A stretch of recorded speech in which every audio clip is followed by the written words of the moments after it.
মনোবীক্ষণ polyclinic, চিকিৎসার জগতে এক দশক। এখন এখানে সব বিষয়ে ডাক্তারবাবু একসাথে তলায়।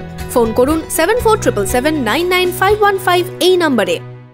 নৃত্য হলো মানুষের মনোজাগতিক প্রকাশভঙ্গি, কেননা নৃত্য ও এর ভাষা কাজ করে এক সূত্রে। আজ আন্তর্জাতিক নৃত্য দিবস। সারা বিশ্বে প্রতি বছরের 29শে এপ্রিল নানা উৎসব আয়োজনের মধ্য দিয়ে দিনটি পালিত হয়। পাশাপাশি আজ বহরমপুর রবীন্দ্র সদনে বহরমপুর নৃত্যাশ্রমের তরফ থেকে বার্ষিক নৃত্যানুষ্ঠানের আয়োজন করা হয়। এইবার দ্বিতীয় বর্ষে পা রাখল এই সংস্থা। ছোট থেকে বড় সবাই আজকের এই অনুষ্ঠানে যোগদান করেন।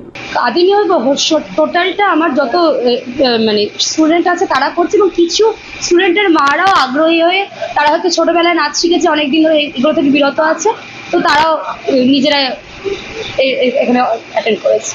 বর্তমানে নৃত্য খালি বিনোদনের বিষয় নয়, এখন শরীর চর্চার অন্যতম থেরাপি। গান, নাচ আজকাল আর শুধুই বিনোদনের বিষয় নয়, আজকাল এটা একটা থেরাপির পর্যায়ে এসেছে। আজকে এই গান, নাচ এগুলো আমাদের মানসিক অস্থিরতা দূর করার জন্য, মনকে সদা আনন্দময় রাখার জন্য থেরাপি হিসেবে ব্যবহৃত হয়।